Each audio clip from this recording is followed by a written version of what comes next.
بسم اللہ الرحمن الرحیم۔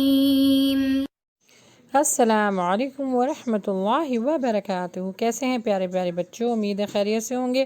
اللہ سبحانہ و تعالیٰ آپ کے علم میں اور عمر میں برکت عطا فرمائے، آمین۔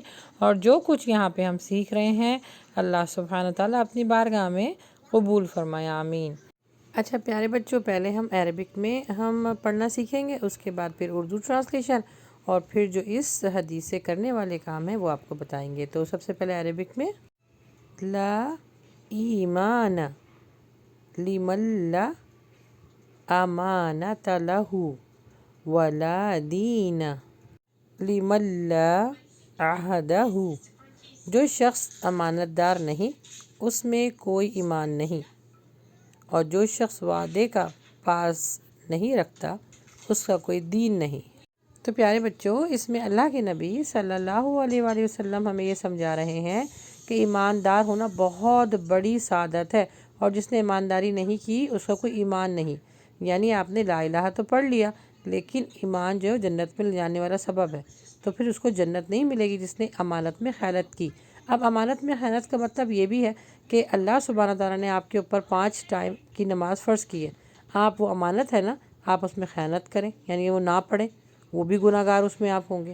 اچھا، کسی نے آپ سے کوئی بات بتائی ہے، کسی نے آپ کو کوئی ایسی بات بتائی ہے جو اس کا سیکرٹ ہے، جیسے آپ کے دوستوں کا، آپ کے کزنس کا، یا آپ کے بڑے بھائی بہن کا کوئی ایسی بات ہے جو سیکرٹ ہے، وہ بھی آپ کے پاس امانت کے لیے اس نے رکھ دی کہ بھئی یہ بات کسی کو نہ بتانا، اور اگر آپ نے سب کو یہ بات بتائی تو آپ نے امانت میں خیانت کی، اور جس نے امانت میں خیانت کی اس کا کوئی ایمان نہیں۔ اللہ سبحانہ تعالیٰ کو ایسا شخص کی ضرورت نہیں ہے کہ جو جھوٹ بولے، امانت میں خیانت کرے۔ اللہ سبحانہ و تعالیٰ پھر ایمان کی دولت بھی اس سے لے لیتا ہے۔ تو پیارے بچوں، آپ نے بچنا ہے آج سے، ٹھیک ہے؟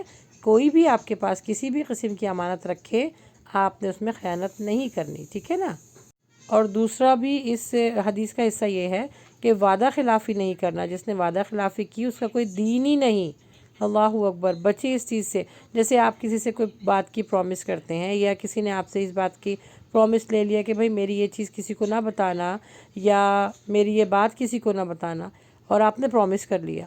یا پھر کسی نے آپ کو اپنے گھر میں بلایا کہ آپ ہمارے گھر میں آج انوائٹڈ ہو، اور آپ نے وعدہ کر لیا اور پھر آپ نہیں گئے، تو یہ بھی بہت گناہ ہے کہ سامنے والے کو انتظار کروایا۔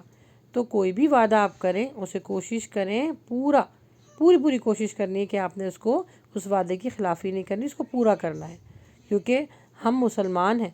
اللہ کے نبی صلی اللہ علیہ وآلہ وسلم نے فرمایا کہ امانت دار اور وعدہ جو پاس لوگ ہوتے ہیں وہ جنت کے اعلیٰ مقام پر ہوتے ہیں، ہے نا پیارے بچوں؟ تو آپ نے بہت اس چیز کا خیال کرنا ہے۔ دوسری حدیث عربک میں المسلم اخو المسلم لا یظلمہ ولا یخذلہ ولا یحقرہ۔ ترجمہ ہے، مسلمان کا بھائی ہے، اور نہ اس پر ظلم کرے اور نہ اسے مدد کے وقت بے یار و مددگار چھوڑ کر رسوا کرے، اور نہ اسے حقیر جانے۔ یعنی کوئی بھی آپ کو، چاہے وہ غریب ہو چاہے وہ چھوٹا ہو، آپ نے اس کو نہ رسوا کرنا ہے، اور اگر کوئی پریشانی میں ہے تو آپ نے اس کا ساتھ دینا ہے پیارے بچوں۔ اب اس میں بڑے بھی ہو سکتے ہیں، اس میں چھوٹے بھی ہو سکتے ہیں، اور خاص طور پہ جو چھوٹے ہوتے ہیں یا غریب ہوتے ہیں، جو مانگنے والے ہوتے ہیں، تو ہر کوئی خراب نہیں ہوتا نا۔ تو آپ نے ان کو اس طرح دھتکارنا نہیں ہے کہ آپ نے اس کو رسوا بھی کیا اور حقیر بھی جانا کہ بھئی یہ ہم سے تو چھوٹے ہیں، یہ غریب لوگ ہیں، ہر وقت مانگنے کو آ جاتے ہیں۔ نہیں، آپ نے ان کو احسن طریقے سے سمجھانا ہے، اور اگر مستحق ہیں تو ان کی مدد بھی کرنی ہے، کیونکہ اللہ سبحانہ تعالیٰ نے کیا فرما رہا ہے؟ مسلمان کا بھائی ہے، اور آپ اس پہ ظلم نہیں کر سکتے، کیونکہ اللہ سبحانہ تعالیٰ سارے گناہوں کو معاف کر دیتا ہے۔ لیکن جو دوسروں پہ ظلم کرتے ہیں اور غرور کرتے ہیں، اور اپنے آپ کو سمجھتے ہیں کہ ہم ہیں بہت، ہم کر سکتے ہیں، اپنے آپ کو بہت بڑا سمجھتے ہیں، تو یاد رکھیں اللہ سبحانہ تعالیٰ پیارے بچوں ایسے لوگوں سے ناراض ہو جاتا ہے۔ نہ کسی پہ ظلم کیجیے، بلکہ احسن طریقے سے، تو ان کی احسن طریقے سے مدد کیجیے، بلکہ اس طرح مدد کیجیے کہ ان کو پتہ بھی نہ چلے، اور آپ کی نیکی اللہ سبحانہ تعالیٰ لکھ لے، ٹھیک ہے نا پیارے بچوں؟ تو آج سے مدد بھی کرنی ہے، اور سب کو مسلمان بھائی جانتے ہوئے ان کے ساتھ اچھا سلوک بھی کرنا ہے انشاءاللہ۔